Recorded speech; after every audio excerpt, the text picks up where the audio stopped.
بسم اللہ الرحمن الرحیم الحمدللہ وکفا وسلام علی عبادہ الذین اصطفیٰ خصوصاً علی سید الرسل وخاتم الانبیاء اما بعد فقد قال اللہ تبارک و تعالی کما ورد فی سورۃ مریم بسم اللہ الرحمن الرحیم کاف ہا یا عین صاد ذکر رحمت ربک عبدہ زکریا۔ کاف ہا یا عین صاد، یہ ذکر ہے آپ کے رب کی رحمت کا جو اس نے اپنے بندے زکریا پہ فرمائی۔ صدق اللہ العظیم۔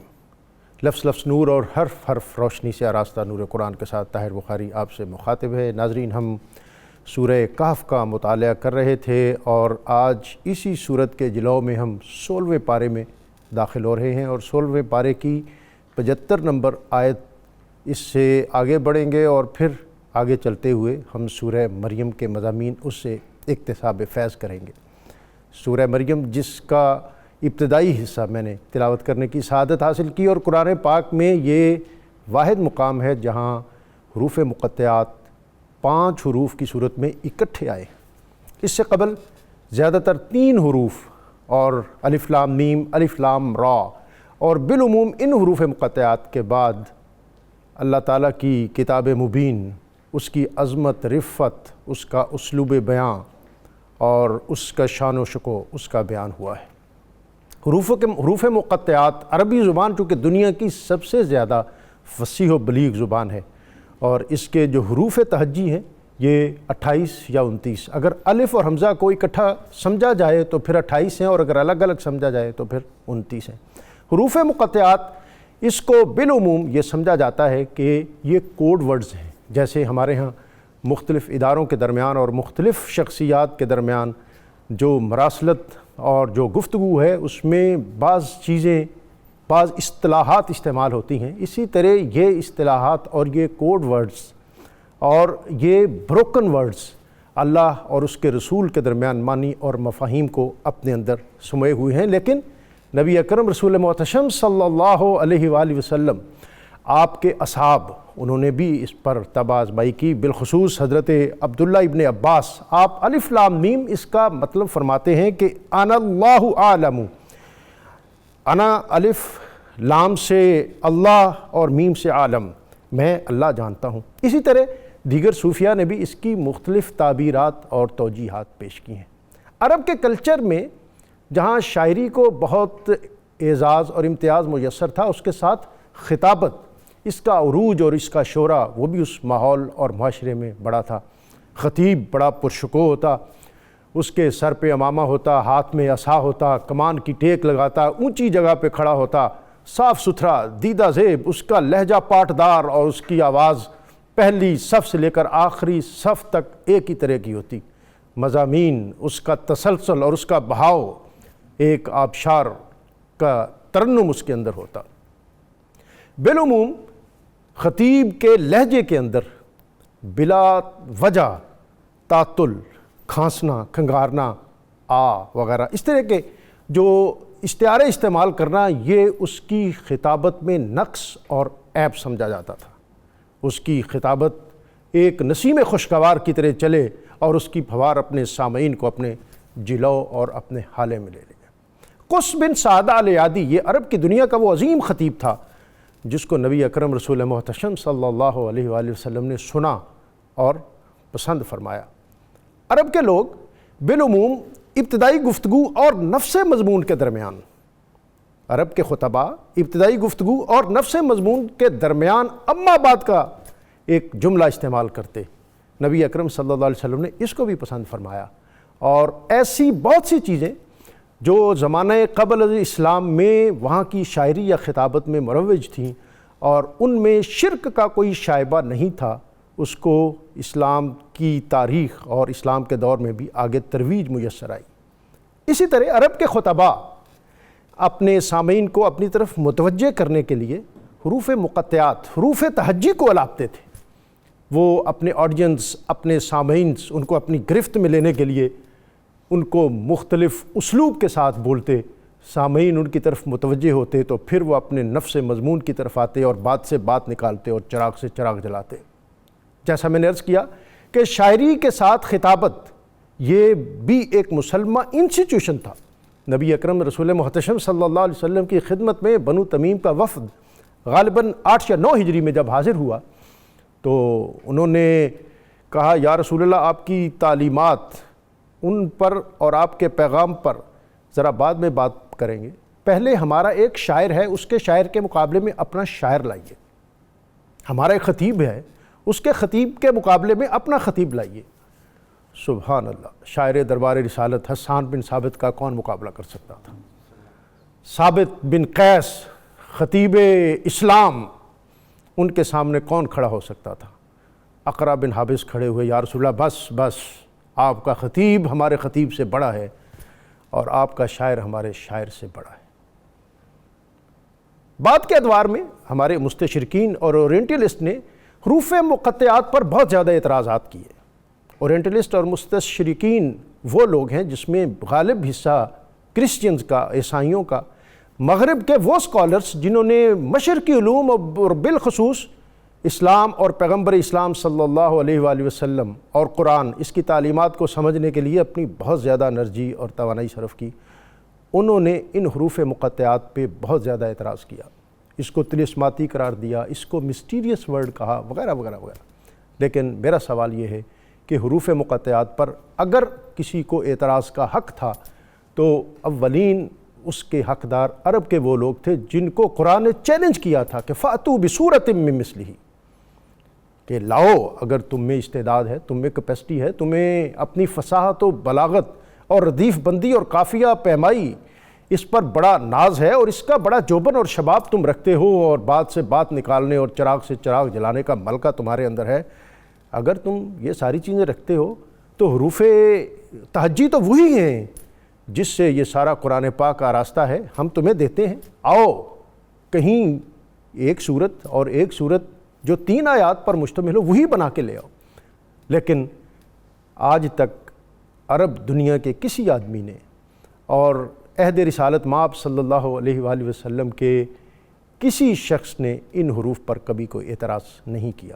حروف مقطعات، ان کے اندر بہت سی برکات ہیں، اور آج کا جو ہمارا سورہ مریم جو تقریباً 1-2 عنوانات کے بعد شروع ہوگا، اس کا آغاز قاف ہا یا عین صاد سے ہو رہا ہے۔ ہمارا موضوع شاید ایسا نہ ہو، لیکن از خود اس پر بھی بہت سے علماء اور صوفیاء نے اس کے معرف پر بہت زیادہ بات کی ہے۔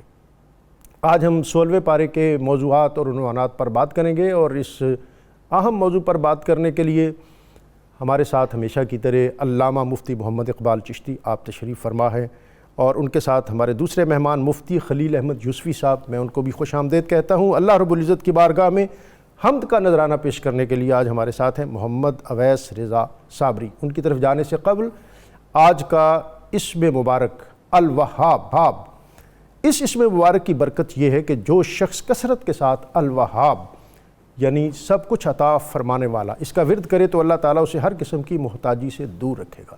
مفتی صاحب، آپ آج کے موضوعات، اور ظاہر ہے آج تو لیڈنگ رول آپ کے پاس ہے اور بہت کچھ آپ سمیٹیں گے اور سمیٹنے کی اہلیت اور استعداد رکھتے ہیں۔ سورہ کاف کی آیت 110، نبی اکرم رسول محتشم صلی اللہ علیہ وسلم کی بے مثال بشریت۔ بسم اللہ الرحمن الرحیم۔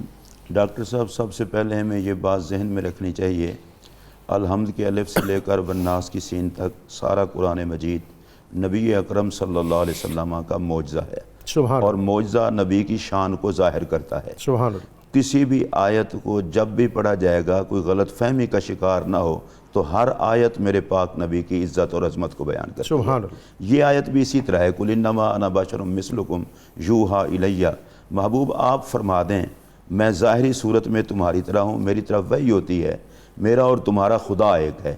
اصل میں نبی پاک صلی اللہ علیہ وسلم نے یہ بطور عاجزی اور انکساری فرمایا۔ حضرت عیسیٰ علیہ السلام کے معجزات دیکھ کر عیسائیوں نے انہیں اللہ کا بیٹا کہنا شروع کر دیا تھا، اور نبی پاک علیہ السلام کے معجزات تو ان سے کہیں زیادہ بلکہ آقا سراپا معجزہ تھے۔ تو اللہ کریم نے اپنے محبوب کو فرمایا کہ ان کو بتا دیں کہ میں تمام تر کمالات کے باوجود اللہ کی مخلوق ہوں، اللہ کا بندہ ہوں، میں اللہ کا شریک یا اللہ کا بیٹا نہیں ہوں۔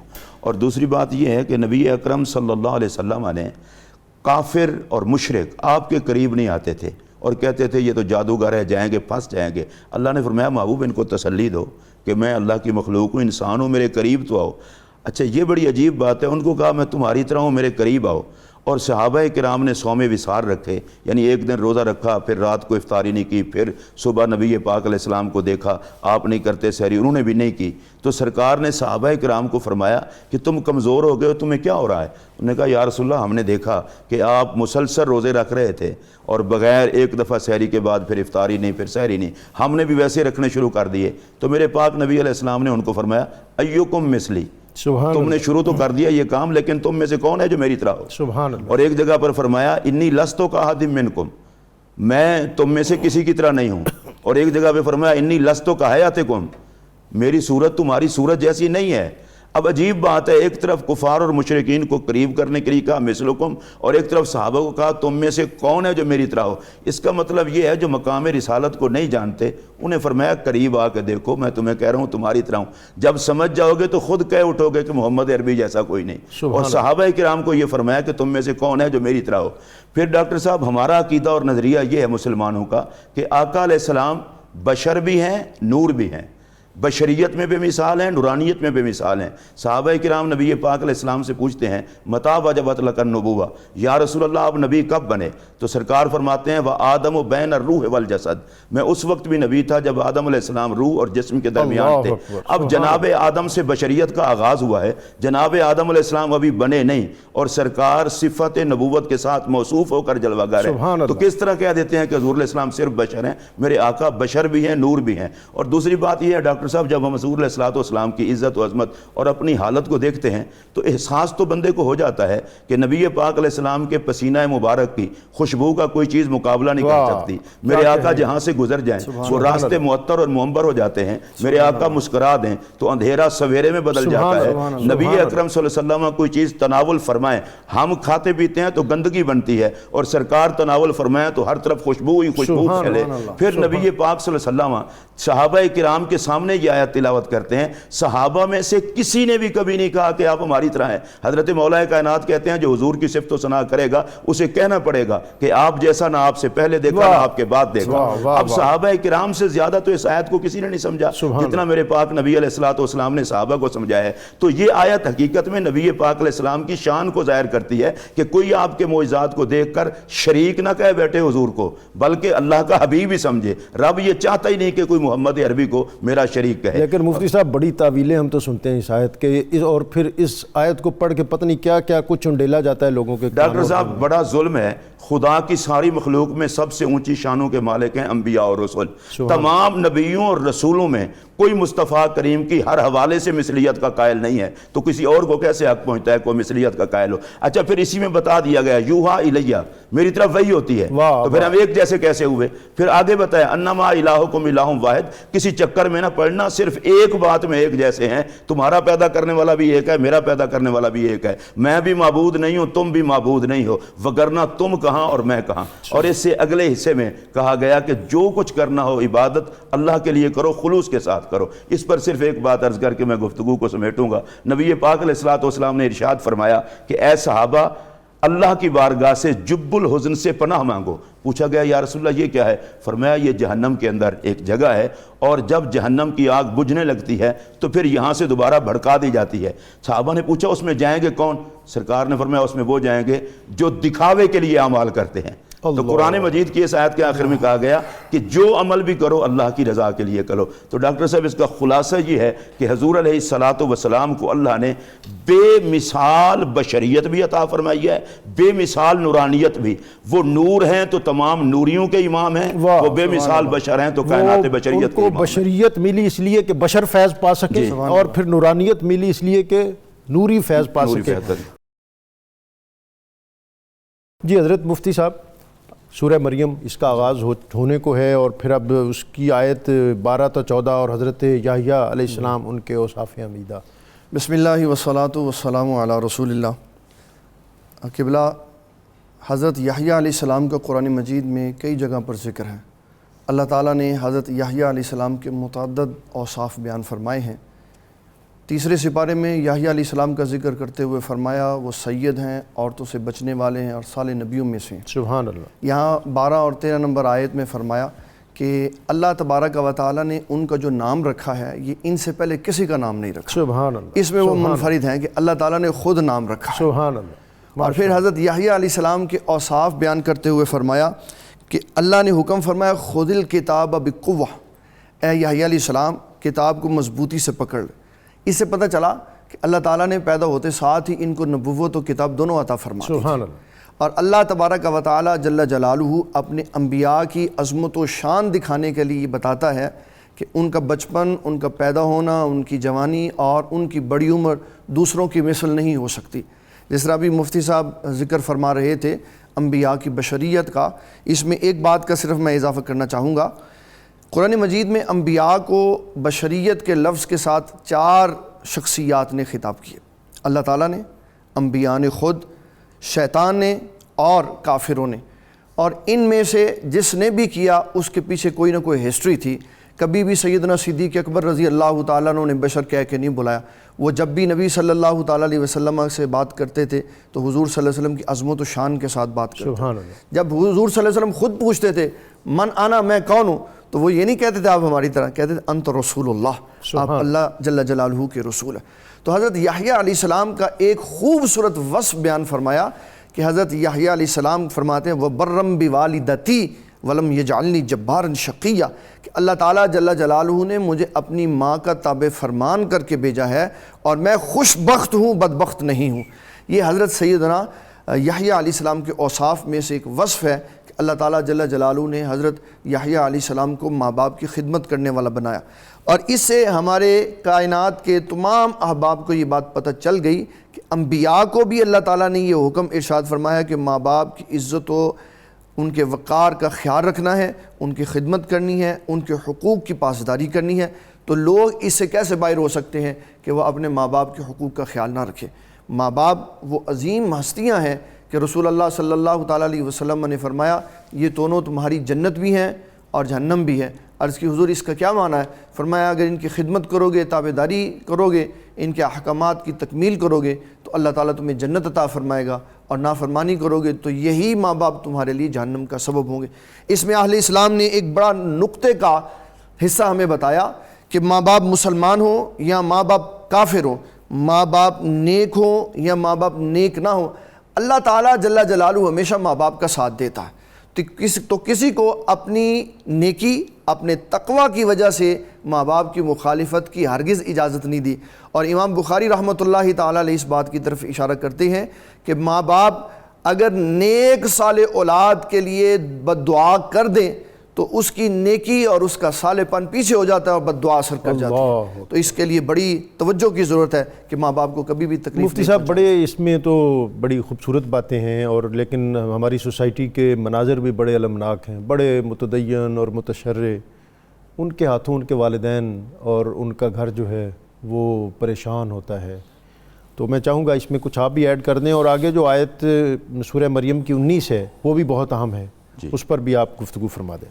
بسم اللہ الرحمن الرحیم. ڈاکٹر صاحب، نبی پاک صلی اللہ علیہ وسلم نے ارشاد فرما دیا کہ والدین کی خوشی میں اللہ کی خوشی ہے، والدین کی ناراضگی میں اللہ کی ناراضگی ہے. جو لوگ اپنے والدین کو ناراض کر رہے ہیں وہ یہ سمجھ لیں کہ خدا اور رسول کو ناراض کر رہے ہیں. تو خدا اور رسول کو ناراض کرنے والا بدبخت ہی ہو سکتا ہے، خوش بخت نہیں. اور ان برکت والی ساتوں سے بھی وہ تو محروم ہو جاتا ہے. بالکل محروم ہو جاتا ہے. نبی پاک علیہ السلام نے فرمایا تھا کہ جو ماں باپ کو پائے اور اپنی بخشش نہ کروائے، اللہ نے فرمایا میں نہیں بخشوں گا. حضور نے ممبر پر قدم رکھتے کہا آمین، میں بھی نہیں بخشواؤں گا. تو جس کو خدا بخشے نہ نبی بخشوائے نہ، اس کی تو بخش کا سوال ہی پیدا نہیں ہوتا. ڈاکٹر صاحب یہ جو 19 نمبر آیت ہے، حضرت سیدنا جبرائیل علیہ السلام حضرت مریم سلام اللہ علیہا کے پاس تشریف لائے، اور حضرت مریم نے کہا کہ میں اللہ کی پناہ چاہتی ہوں اگر آپ متقی مرد ہیں. انہوں نے کہا کہ انما انا رسول ربک، میں تیرے رب کا بھیجا ہوا ہوں، میں آیا اس لیے ہوں لأہب لک غلاما زکیہ، تاکہ تجھے صاف ستھرا بیٹا عطا کروں.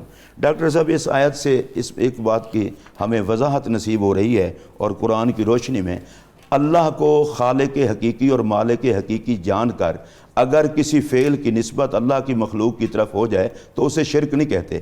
بیٹا دینا یہ نہ فرشتوں کا کام ہے نہ بندوں کا کام ہے، لیکن حضرت جبرائیل امین نے کہا کہ میں تمہیں بیٹا دوں گا، اللہ کا بھیجا ہوں میں دوں گا۔ اس کا مطلب یہ ہے کہ اگر یہ نسبت خدا کے بندے کی طرف ہو، فرشتے کی طرف ہو، نبی کی طرف ہو، عقیدہ یہ ہو کہ حقیقی دینے والا اللہ ہے، تو اس میں کسی قسم کی کوئی قباحت نہیں ہے۔ نبی اکرم صلی اللہ علیہ وسلم نے اپنے ایک صحابی حضرت ربیہ کو فرمایا تھا، سل اے ربیہ مانگ جو کچھ مانگتا ہے، اور جب اس نے یہ نہیں کہا کہ یا رسول اللہ دینے والا تو اللہ ہے، میں آپ سے کیوں مانگوں، یہ لفظ ہیں اسالو کا، مرافقت کا، حضور میں آپ سے مانگتا ہوں اور جنت میں آپ کی رفاقت مانگتا ہوں۔ اس کا مطلب یہ ہے کہ نبی پاک علیہ السلام سے ڈائریکٹ مانگنا، یہ کہہ کر کے آپ سے مانگتا ہوں، یہ صحابہ سے بھی ثابت ہے۔ آج کل لوگ اگر داتا صاحب حاضری دے دیں اور کہیں ہم داتا صاحب سے مانگتے ہیں یا حضرت بابا فرید سے مانگتے ہیں، کچھ ہمارے دوستوں کو اس میں شکوک و شبہات پیدا ہو جاتے ہیں۔ میں کلمہ پڑھ کے روزے کے ساتھ یہ کہہ رہا ہوں، داتا صاحب کی چوکھٹ پہ جانے والے، بابا صاحب کی چوکھٹ پہ جانے والے، ان سب کا یہ عقیدہ ہوتا ہے حقیقی دینے والے اللہ کی ذات ہے، یہ اس کے بندے ہیں اور اس کی عطا سے یہ آگے دیتے ہیں، اور یہ قرآن پاک سے ثابت ہے۔ اس لیے امت مسلمہ پر شرک کے فتوے نہیں لگانے چاہیے۔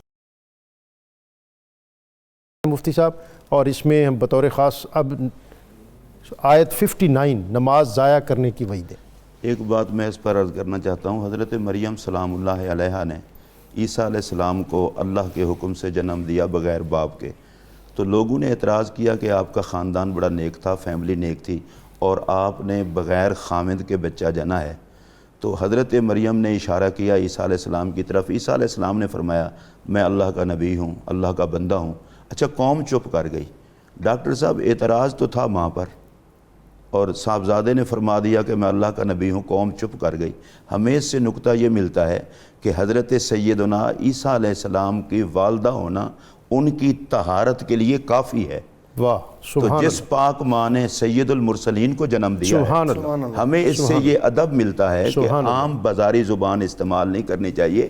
حضرت سیدہ آمنہ پاک کی عظمت کے حوالے سے ہمیں کوئی اور لفظ نہ بھی آتا ہو، اتنا ہی کافی ہے کہ وہ نبیوں کے سردار کی ماں۔ سبحان اللہ۔ اور علامہ محمد اقبال نے یہاں ایک بات کی تھی، وہ اگر نہیں کریں گے تو ہم بھی رہ نہیں سکتے۔ انہوں نے کہا تھا حضرت مریم کا اعزاز یہ ہے کہ وہ جناب عیسیٰ کی ماں ہیں، اور حضرت زہرا کا اعزاز یہ ہے کہ وہ حضور کی لخت جگر ہیں، مولا علی کی بانو ہیں، اور حسنین کریمین کی امی جان ہیں۔ اب میں آتا ہوں آیت نمبر 59 کی طرف۔ ڈاکٹر صاحب، یہ ہمارے معاشرے میں بڑا ایک عجیب ظلم ہے۔ ہم 5 وقت کی نماز کو جس قدر ہمیں قدر کے ساتھ دیکھ کر اہتمام کے ساتھ پڑھنا چاہیے، ہم میں بہت کم خوش نصیب ہیں جو اسے اہتمام کے ساتھ پڑھتے ہیں۔ اللہ تعالیٰ نے اس قرآن مجید کی آیت میں فرمایا ہے کہ ان کے بعد ایسے نااہل لوگ آئے جنہوں نے نمازوں کو ضائع کیا، اپنی خواہشات کے تابع دار ہوئے، پیچھے لگے، اور وہ جہنم کی وادی غی سے ملیں گے۔ نماز کو ضائع کرنے کے کئی طریقے ہیں۔ نماز میں ریاکاری کرنا، نماز کو بے وقت پڑھنا، اور نمازیں بالکل نہ پڑھنا، یہ ساری چیزیں نماز کو ضائع کرنے کے مترادف ہیں، اور اس کی سزا کیا ہے کہ جہنم کی وادی غی میں وہ جائیں گے۔ نبی اکرم صلی اللہ علیہ وسلم کا ارشاد گرامی ہے، جس کی نماز فوت ہو جائے وہ یوں سمجھے کہ اس کے مال اور اس کے گھر والے سارے تباہ ہو گئے ہیں، ختم ہو گئے ہیں۔ پھر نبی پاک علیہ السلام نے فرمایا کہ جو بندہ نماز قصداً ترک کر دیتا ہے، قصداً نماز ترک کرنے سے بچو، جو ترک کر دیتا ہے اس سے خدا اور رسول کی رحمت کا ذمہ اٹھ جاتا ہے۔ پھر نبی پاک صلی اللہ علیہ وسلم نے فرمایا مومن اور کافر میں فرق ہے نماز۔ ہم اس نماز کو ایزی لیتے ہیں، جو ایزی لیتے ہیں ان کو خدا کا خوف کرنا چاہیے۔ قرآن مجید میں اللہ فرماتا ہے وَإِنَّهَا لَكَبِيرَةٌ إِلَّا عَلَى الْخَاشِعِينَ، نماز ان لوگوں کے لیے تو آسان ہے جنہیں خدا کا خوف ہے، اور جنہیں خدا کا خوف نہیں ان کو تو بڑی بھاری لگتی ہے۔ اور نماز کے لیے نبی اکرم صلی اللہ علیہ وسلم نے فرمایا جب بندہ نماز میں کھڑا ہوتا ہے اور اللہ اکبر کہتا ہے تو اس کے سر پر گناہوں کا بوجھ ہوتا ہے، جیسے ہی وہ سجدے میں جاتا ہے اللہ اس کے سارے گناہ کو معاف کر دیتا ہے۔ ابھی اس کا سجدہ مکمل نہیں ہوا، اللہ فرماتا ہے اگر تجھے جھکنا آتا ہے تو مجھے معاف کرنا بھی آتا ہے۔ نبی پاک صلی اللہ علیہ وسلم نے فرمایا نماز ایسے ہے کہ جس طرح کسی کے گھر کے سامنے نہر جاری ہو، وہ 5 مرتبہ نہا لے اس کے جسم پر میل نہیں رہتا، اور جو 5 مرتبہ پابندی سے نماز پڑھ لیتا ہے اللہ اس کے ظاہر اور باطن کو گناہوں سے پاک اور صاف کر دیتا ہے۔ ہمیں یہ چاہیے کہ نماز کی اس حوالے سے بھی قدر کریں۔ سارے احکامات دنیا پر فرض ہوئے ہیں، نماز وہ خاص عبادت ہے۔ سرکار لامقام پہ جلوہ گر ہوئے، خدا نے یہ گفٹ دیا ہے، مصطفیٰ لے کے آئے ہیں۔ جنہیں خدا کی شرم و حیا ہے وہ بھی نماز کی پابندی کریں، جنہیں مصطفیٰ کے لانے سے وفا ہے وہ بھی نماز کی پابندی کریں۔ مفتی صاحب یہ باتیں بالکل آپ نے درست فرمائی ہیں۔ مسئلہ یہ ہے کہ نماز جو ضائع ہونے والا معاملہ ہے یہ تو بہت المیہ ہے، اور یہ المیہ صرف ہماری عام کوئی دفتری سرکاری معاشرتی زندگی میں نہیں ہے۔ ہم بہت سی اپنے دینی اجتماعات میں بھی دیکھتے ہیں کہ بعض اوقات یہ ہمارے امور اتنے پھیل جاتے ہیں کہ نمازوں کا اس طرح اہتمام وہاں بھی نہیں رہتا۔ ایک تو اس پر بھی آپ ضرور تلقین اور تاکید فرمائیں، اور دوسرا مجھے بات یاد آ رہی ہے، حضرت میاں شیر محمد شرک پوری رحمۃ اللہ علیہ آپ کی خدمت میں آپ کے خالہ زاد بھی تھے سر محمد شفیع، تو وہ حاضر ہوئے تو وہ میاں صاحب نے انہیں پیار بھی تھا ان کے ساتھ، اور وہ انگریز کی جو پریوی کونسل اور راؤنڈ ٹیبل کانفرنس اس کے لیے یو کے بھی جاتے تھے۔ وہ کہتے تھے، میاں صاحب نے کہا محمد شفیع انگریز کا اجلاس جاری ہو، ان کی کونسل کے اجلاس میں تو بیٹھا ہوا ہو، اور پھر نماز کا وقت ہو اور تو ان کے جاری اجلاس میں سے اٹھے اور پھر نماز کے لیے جائے، تو ساری دنیا دیکھے کہ یہ محمد کا غلام نماز کے وقت پہ نماز کی ادائیگی کے لیے ہر چیز کو پس پش ڈال کے آگے جا رہا ہے۔ یہ میاں صاحب رحمۃ اللہ علیہ چونکہ اللہ کے ولی کامل تھے، اور یہ جتنے اہل اللہ ہیں وہ اس معاملے میں ان کا یہی رویہ ہوتا ہے۔ ڈاکٹر صاحب آپ نے بڑی خوبصورت بات کی ہے، بہت غلط میسج جاتا ہے، دینی اجتماع ہو اور اس میں نماز کی پرواہ نہ کی جائے، تو وہ اجتماع ایک ایسا، نماز تو خود دین ہے کہ جس میں اللہ کی بارگاہ کی حاضری کا لوگوں پر غلط تاثر پڑے۔ ہم ہدایت تو نہیں، گزارش کر سکتے ہیں وہ ذمہ داران جو اجتماعات کا انعقاد کرتے ہیں وہ نماز کو بر وقت پڑھ لیا کریں، تاکہ وہاں آنے والے لوگ دینداروں سے دین کا یہ سبق سیکھ کر ساری رات کی جہاں محافل ہوتی ہیں ہاں جی، وہاں فجر کی نماز کے ضائع ہونے کا بڑا اندیشہ ہوتا ہے، اور جہاں کسی دوسری نماز کے قریب اختتام اور اختتام سے قبل کھانا شروع ہو گیا اور اس کھانے کے اندر ہی نماز۔ بہرحال میں آپ نے میسیج دے دیا۔ اس پر ایک جملہ میں کہنا چاہتا ہوں، یہ جو ساری رات محفل ہو اگر صبح کی نماز نہیں پڑھی، اس محفل کو عشق رسول کا نام دینا حضور علیہ السلام سے غداری ہے۔ میرے پاک نبی کا عاشق وہی ہوگا جو نماز پڑھے گا۔ جی چونکہ وقت بہت کم ہے، اس پر بہت زیادہ آپ سے اور بھی ہم رہنمائی لے سکتے تھے۔ سورہ مریم کی آیت 71 اور 72، علامہ صاحب یہ پل صراط کیا ہے؟ بسم اللہ الرحمن الرحیم۔ اللہ تبارک و تعالیٰ جل جلالہ فرماتا ہے وَإِن مِّنكُمْ إِلَّا وَارِدُهَا كَانَ عَلَىٰ رَبِّكَ حَتْمًا مَقْضِيًّا، کہ ہر ایک کو جہنم کے اوپر سے گزرنا۔ یہ ایک پل ہے جو جہنم کے اوپر بچھایا گیا ہے تاکہ یہاں سے گزر کر ایمان والے جنت میں داخل ہوں، لیکن عقل حیران ہو جاتی ہے جب ہم اس کی حقیقت کو سنتے ہیں کہ بال سے باریک ہے اور تلوار سے تیز ہے، اور ہر ایمان والے نے وہاں سے گزرنا ہے اپنے ایمان کی قوت اور پاور کے ساتھ، اور نبی صلی اللہ تعالیٰ علیہ وسلم کی نظر عنایت کے ساتھ، کیونکہ حضور صلی اللہ علیہ وسلم وہاں جلوہ افروز ہوں گے۔ سبحان اللہ۔ آقا کریم صلی اللہ علیہ وسلم، ورنہ تو وہ دیہاتی کی بات ٹھیک تھی، اس نے کہا تھا کہ جانے کا راستہ ذرا مشکل ہی ہے۔ اللہ اکبر۔ سبحان اللہ۔ حضور صلی اللہ تعالیٰ علیہ وسلم سے صحابہ کرام نے عرض کی، حضور قیامت والے دن میدان حشر میں ہم آپ کو کہاں تلاش کریں؟ اللہ، تو نبی صلی اللہ تعالیٰ علیہ وسلم نے کیا محبت آمیز باتیں، کیا بات، سبحان اللہ، اور امت کی تسلی و تشفی کے لیے فرمایا مجھے حوض کوثر پر تلاش کرنا۔ عرض کی حضور آپ وہاں نہ ہوں تو فرمایا پھر مجھے میزان پہ تلاش کرنا۔ عرض کی حضور آپ وہاں پہ بھی نہ ہو تو فرمایا پھر مجھے پل صراط کے قریب تلاش کرنا۔ سبحان اللہ۔ عرض کی حضور آپ وہاں پہ بھی نہ ہو تو فرمایا نہیں، میں ان تینوں جگہوں میں سے کسی ایک پہ ہوں گا، اور امت کو یا پانی پلا رہا ہوں گا، یا ان کے اعمال میں مہربانی کر رہا ہوں گا، یا ان کو پل صراط سے گزار رہا ہوں گا۔ تو بہت ہی باریک بال ہے، بال سے زیادہ بہت ہی باریک پل ہے، بال سے باریک ہے اور تلوار سے تیز ہے۔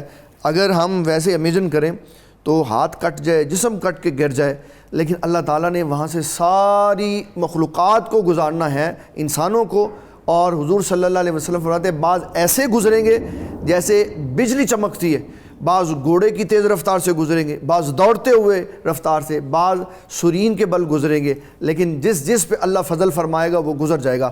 امام بایزید بستامی رحمۃ اللہ تعالیٰ علیہ کا ایک قول میں یہاں سنانا بڑا ضروری سمجھتا ہوں تاکہ عوام کو پتہ چلے کہ اس وقت پوری دنیا میں جو سب سے لمبا پل ہے وہ چائنا میں 700 کلومیٹر کا ہے، اور پل صراط کی جو لمبائی حضرت بایزید بستامی نے بیان کی عقل کو حیران کر دیتی ہے کہ 5000 سال کی چڑھائی ہے، 15,000 سال کی سدائی ہے اور پھر 5,000 سال کی مسافت کے ساتھ اترنا ہے. ٹوٹل 25,000 سال کا یہ لمبا پل ہے جس کو بجلی کی طرح مسلمان طے کریں گے. اور نبی صلی اللہ تعالیٰ علیہ وسلم سے حضرت سیدنا جبرائیل علیہ السلام نے عرض کی حضور آپ نے سب کو بہت کچھ عطا فرمایا تو مجھے بھی کچھ عطا فرمائے. یہ میں چاہتا تھا کہ آپ یہ بیان کریں تاکہ لوگوں کو تسلی ہو. بالکل جی، یہ ضروری تھا، اس کے بغیر تو گزر نہیں سکتے ہم. تو حضور صلی اللہ تعالیٰ علیہ وسلم نے فرمایا آپ مجھے بتائیں کیا چاہیے. عرض کی حضور جب آپ کی امت پل صراط سے گزر رہی ہو تو مجھے یہ حق ملنا چاہیے کہ میں اپنا پر نیچے بچھا دوں تاکہ وہ پر کے اوپر سے گزر کے جائے اور ان کی حفاظت ہو جائے. اس پہ اعلیٰ حضرت رحمۃ اللہ تعالیٰ علیہ نے بڑا خوبصورت 2-3 اشعار لکھے ہیں، وہ میں عرض کرنا چاہوں گا. اہل صراط روح امی کو خبر کریں، جاتی ہے امت نبی فرش پر کریں. ایک اور شعر میں کہا پل سے گزارو راہ گزر کو خبر نہ ہو، جبریل جو پر بچھائیں تو پر کو بھی خبر نہ ہو. یہ پل صراط ہے جس سے ہم نے گزرنا ہے. اگر ایمان، تقوی اور نبی صلی اللہ علیہ وسلم کی محبت دل میں ہوگی تو یہ پل بڑا آسان ہوگا اور مسلمان خیر سے ورنہ مسائل بڑھیں اور رضا پل سے اب وجد کرتے گزریے جناب. اور آخری سوال بھی ہے ہمارا، نرم رویہ اور اللہ کی رحمت کی جھلک، سورہ مریم اس کا اہم موضوع ہے، آیت 44.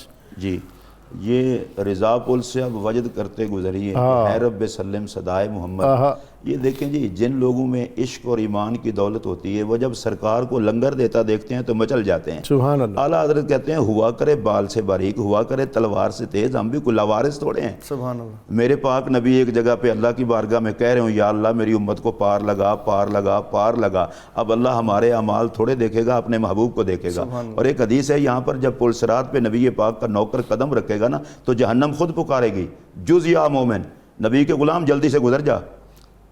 وجہ فَإِنَّ نُورَ کا اطفا لہبی، تیرے اندر جو نبی پاک صلی اللہ علیہ وسلم کے عشق کا نور ہے وہ مجھے بجھا رہا ہے. اعلیٰ حضرت رحمۃ اللہ علیہ نے یہاں پر امام احمد رضا نے خوبصورت بات کی ہے. وہ کہتے ہیں اے عشق تیرے صدقے جلنے سے چھٹے سستے. میں نے اعلیٰ حضرت کا اتنا سستا شعر میں نے کبھی سنا بھی نہیں، پڑھا بھی نہیں. امام احمد رضا کے اشعار کو پڑھنا اصل میں وہ قرآن و سنت کی ترجمانی ہے. یہ بھی خوش نصیبوں کا کام ہے سمجھنا بھی. وہ کہتے ہیں اے عشق تیرے صدقے جلنے سے چھٹے سستے، جو آگ بجھا دے گی وہ آگ لگائی ہے. کہتے ہیں کہ اپنے دل میں مصطفیٰ کریم علیہ السلام کی عشق و شمع کو فروزاں کر لو، دنیا کی آخرت کی کوئی آگ تمہارے قریب نہیں آ سکتی. مفتی صاحب وہ بھی انہوں نے کہا نا کوئی کہ یہ ان کی شان محبوبی دکھائی جانے والی ہے. ہاں، حضرت مولانا حسن رضا کہتے ہیں فقط اتنا سبب ہے انعقاد بزم معاشر کا کہ ان کی شان محبوبی دکھائی جانے والی ہے. ڈاکٹر صاحب آپ دیکھیں نا جی 50,000 سال کا دن ہوگا. اب 50,000 سال کا دن ہوگا، تقریر ہو رہی ہے حساب کتاب کے لیے. بھئی رب ہے وہ سب کچھ جانتا ہے. 50,000 سال کا دن یہ حساب کتاب کا مسئلہ نہیں ہے. اللہ تعالیٰ نے نبی پاک کو مقام محمود پر بٹھانا ہے، سر پہ تاج شفاعت سجانا ہے، اور محمد عربی کریم علیہ السلام نے اپنی امت کو بچانا ہے. رب نے کائنات کو محمد عربی کی عزت اور عظمت کو دکھانا ہے. جس کی طرف نبی کا اشارہ ہوگا ادھر رب کی رحمت کا نظارہ ہوگا. تو اس حوالے سے ہمیں حشر کی تیاری کے لیے سب سے بہترین تیاری یہ ہے حضور کے ساتھ وفا کا غلامی والا تعلق مضبوط رکھیں. جن کو حضور کی پناہ میں آنا آتا ہے میرے نبی کو ان کو خدا کے غضب سے بچانا بھی آتا ہے. اب آیت نمبر 44، حضرت ہارون علیہ السلام اور حضرت موسیٰ علیہ السلام کو اللہ تبارک و تعالیٰ نے فرعون کی طرف بھیجا اور فرعون کی طرف بھیجتے ہوئے فرمایا ان سے نرمی سے بات کرنا اور اس امید کے ساتھ کرنا کہ یہ نصیحت حاصل کرے اور یہ ڈر جائے. حضرت موسیٰ علیہ نبینا علیہ الصلوۃ والسلام گئے. اس سے ایک درس ملتا ہے کہ جتنے بھی مبلغین اسلام ہیں جو دین کی بات کرتے ہیں وہ اچھے انداز سے کریں، میٹھے انداز سے کریں. وہ کسی کو ترش روح ہو کر بات کریں گے تو وہ کبھی نہیں سنے گا. ہمارے ہاں آج کل یہ رویہ بھی آ گیا ہے تو نہیں ٹھیک. وہ کہتا ہے میں ٹھیک ہی نہیں تو اس کی بات کیسے سنوں. اب حضرت موسیٰ علیہ السلام اور حضرت ہارون علیہ السلام گئے فرعون کے پاس اور اللہ فرماتا ہے نرمی سے ان سے بات کرنا. اللہ کی کریمی کی بھی حد ہے. وہ اپنے آپ کو رب بنائے بیٹھا ہے اور اللہ کہتا ہے وہ بے شک رب ہونے کا دعویٰ کرے، میری کریمی یہ ہے کہ اسے بھی دعوت دو تو نرمی کے ساتھ دو. سبحان اللہ. اس سے اس بات کا بھی پتہ چلتا ہے کہ کوئی اگر مخالف بھی ہو تو اس سے بات اس نیت سے کرو کہ یار اس سے پیار سے بات کریں تاکہ یہ راہ حق پر آ جائے. موسیٰ علیہ السلام تشریف لے گئے اور آپ نے اسے کہا دیکھ تو اللہ کو مان لے، مجھے مان لے، ایک تو تیری حکومت کبھی ختم نہیں ہوگی. ڈاکٹر صاحب اگر یہ کسی کو تسلی ہو جائے نا میرا اقتدار کبھی ختم نہیں ہوگا تو وہ ہر شے ماننے کو تیار ہو جاتا ہے. پھر دوسرا یہ فرمایا کہ تو جیسے ہی موت آئے گی تجھے جنت ملے گی۔ تیسرا یہ فرمایا تو ہمیشہ جوان رہے گا، واہ، تیرے اندر بڑھاپے نام کی کوئی شے نہیں آئے گی۔ اب یہ ساری باتیں اس نے سنی جناب موسیٰ علیہ السلام سے، اور سنی بھی میٹھے میٹھے انداز میں، تو وہ اندر اندر سے قائل ہو گیا۔ لیکن اس کا ایک مسئلہ تھا کہ وہ حامان سے مشورہ کیے بغیر کوئی بات فائنل نہیں کرتا تھا۔ اچھا یہ مشیر لے ڈوبتے ہیں اور مروا دیتے ہیں۔ اس نے حضرت موسیٰ علیہ السلام کو کہا کہ میں حامان سے مشورہ کر لوں، وہ ہے نہیں۔ حامان آیا، اس نے کہا موسیٰ علیہ السلام نے اس طرح کہا ہے، میرا جی چاہتا ہے کہ میں مان لوں۔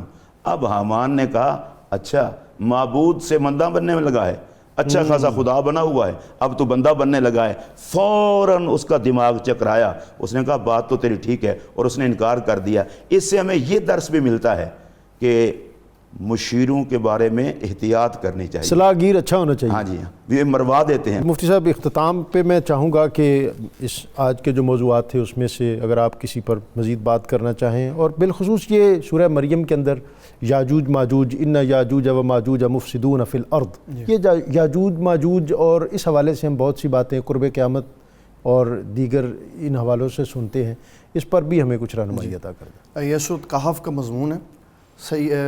سکندر ذوالقرنین کا جہاں ذکر ہوا کہ اس نے 3 بڑے سفر کیے، مشرق کی طرف، مغرب کی طرف اور شمال کی طرف۔ بین السدین کا ذکر کر کے فرمایا 2 پہاڑوں کے درمیان جب وہ آیا تو اس نے ایک بستی دیکھی جو پریشان تھی یاجوج اور ماجوج سے۔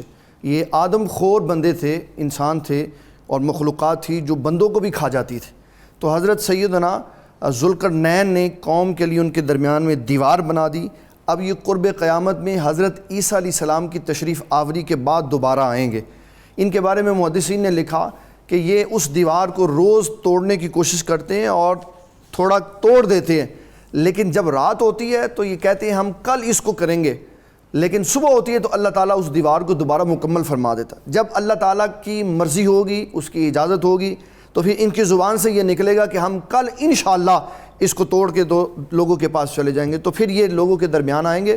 اس وقت دجال دنیا سے جا چکا ہوگا اور یہ پھر افراتفری پھیلائیں گے، اور حدیث شریف میں ان کے بارے میں یہ آیا کہ اتنی تعداد میں زیادہ ہوں گے کہ حضرت عیسیٰ علیہ السلام کو اللہ فرمائے گا آپ اپنی ساری قوم کو لے کے پہاڑ پہ چلے جائیں، کیونکہ ان کا مقابلہ کرنے کی اس وقت کسی کے اندر طاقت نہیں ہے۔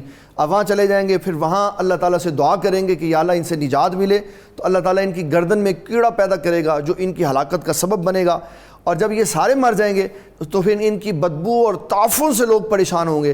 پھر عیسیٰ علیہ السلام دوبارہ دعا کریں گے کہ یا اللہ ان سے نجات عطا فرما۔ اللہ پھر پرندے بھیجے گا، وہ جہاں اللہ چاہے گا ان کو اٹھا کے لے جائیں گے، پھر بارش ہوگی، زمین ان کی گندگی سے پاک ہوگی، تو پھر حضرت عیسیٰ علیہ السلام اپنی قوم کے ساتھ دوبارہ آسمان سے اتریں گے۔ تو یہ یاجوج اور ماجوج ہیں جو ایک علامت قیامت کے طور پہ آئیں گے، ہیں ابھی سے موجود، لیکن قرب قیامت میں ان کا ظہور ہوگا، اور اس کے اوپر اعتقاد رکھنا یہ اہل ایمان کا طریقہ کار ہے۔ میں اپنے مہمانوں کے شکریہ کے ساتھ آج کا قرآنی وظیفہ ختم اللہ علی قلوبہم وعلی سمعہم وعلی ابصارہم غشاوۃ ولہم عذاب علیم، مال دولت اور مکان کی حفاظت کے لیے سورہ بقرہ کی یہ آیت 7 نمبر آیت کو پڑھ کر دم کریں اور کاغذ پر لکھ کر مکان کی پیشانی پر چسپاں کر دیں، اللہ تعالیٰ حفاظت فرمائے گا۔ اللہ رب العزت کی بارگاہ میں نذرانہ پیش کرنے کے لیے ہمارے مہمان محمد اویس رضا صابری۔ میں بندہ عاصی ہوں، خطا کار ہوں مولا، لیکن تیری رحمت کا طلبگار ہوں مولا، مولا لیکن تیری رحمت کا وابستہ امید میری تیرے کرم سے، وابستہ امید میری تیرے کرم سے، تیرا ہوں فقط تیرا پرستار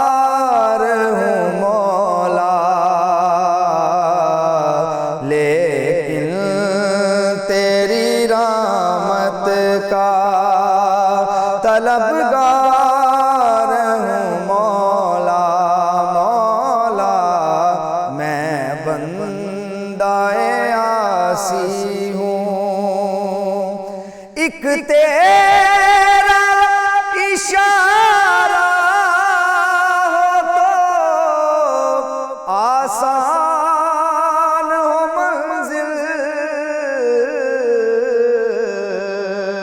ایک لہر اٹھے اور میں اس پار ہوں مولا،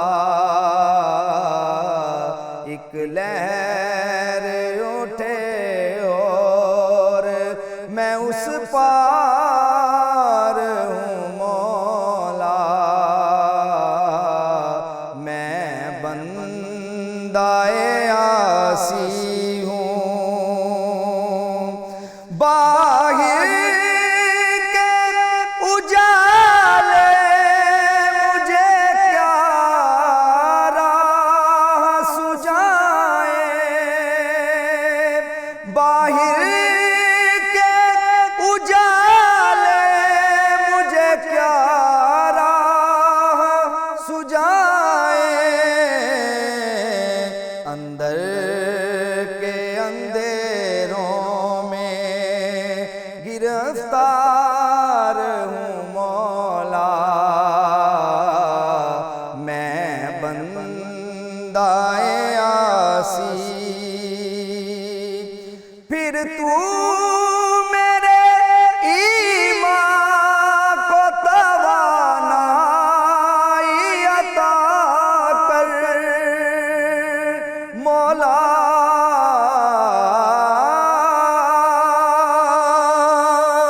پھر تو میرے ایمان کو توانائی عطا کر، برسوں نہیں صدیوں سے، برسوں نہیں صدیوں سے میں بیمار ہوں مولا، برسوں نہیں صدیوں سے میں بیمار ہوں مولا، مولا میں بندہ آسی ہوں، خطا کار ہوں مولا، لیکن تیری رحمت کا طلبگار ہوں